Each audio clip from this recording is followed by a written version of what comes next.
ఈరోజు తెలంగాణ రాష్ట్రంలో జరుగుతున్నటువంటి ఏదైతే టీఆర్ఎస్ నాయకులు అవాకులు చెవాకులు పేలి మాట్లాడుతున్నారో, గత కాళేశ్వరం ప్రాజెక్టు ఏదైతే కుంగినప్పటి నుంచి ఇప్పటి వరకు కాళేశ్వరంపై సాగుతున్నటువంటి విచారణలో భాగంగా దానికి సంబంధించినటువంటి నోటీసులు మాజీ ముఖ్యమంత్రి కేసీఆర్ గారికి, సంబంధిత ఈటల రాజేందర్ గారికి మరియు హరీష్ రావు గారికి నోటీసులు పంపడం జరిగింది.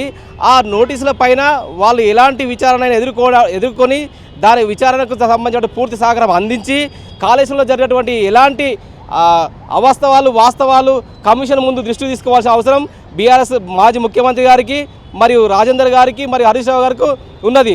అయితే కాళేశ్వరం ప్రాజెక్టు ఎప్పుడైతే నిర్మించిందో అప్పుడు నిర్మించినప్పటి రాష్ట్ర ముఖ్యమంత్రి కేసీఆర్ గారు ఉన్నప్పుడు దాని కూలిన సందర్భంలో కూడా మా జాతీయ అధ్యక్షుడు రాహుల్ గాంధీ గారు దాన్ని సందర్శించడానికి వెళ్ళిన సందర్భంలో 10 కిలోమీటర్ల దూరంలో కూడా పోలీసులు అక్కడి వరకు రాకుండా సాక్షాత్తు రాహుల్ గాంధీ గారిని ఆపినటువంటి సందర్భం మనకు అనిపిస్తుంది.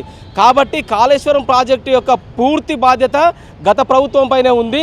కాళేశ్వరం ప్రాజెక్టు కూలడానికైనా ఇప్పుడు ఈరోజు కేటీఆర్ గారు ఇచ్చిన స్టేట్మెంట్ అంటే కేసీఆర్ గారికి ఇచ్చినట్టు నోటీస్ ఏదైతే దూది పిందలాగా ఉంది అని అయితే మాట్లాడుతున్న కేటీఆర్ గారు, కాళేశ్వరం ప్రాజెక్టు కూడా దూది పిందలాగానే కూలిపోయిన పరిస్థితి మనకు కనిపిస్తుంది.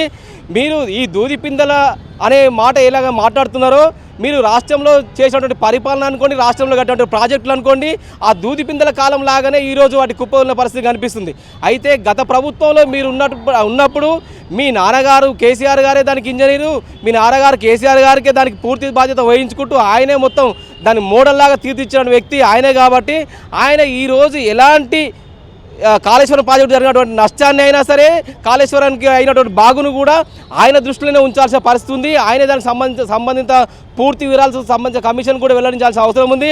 కాబట్టి దీన్ని కాంగ్రెస్ పార్టీ పైన బట్టగాల్చి మీదేసే ప్రయత్నం చేస్తారు. కాబట్టి ఇలాంటి అవాకులు చెవాలు మానుకొని సంబంధిత కమిషన్కి మీరు పూర్తి ఆధారాలతో వారి ముందు హాజరు కావాల్సిన అవసరం ఎంతగా ఉందని మేము హెచ్చరిస్తున్నాం ఈ సందర్భంగా.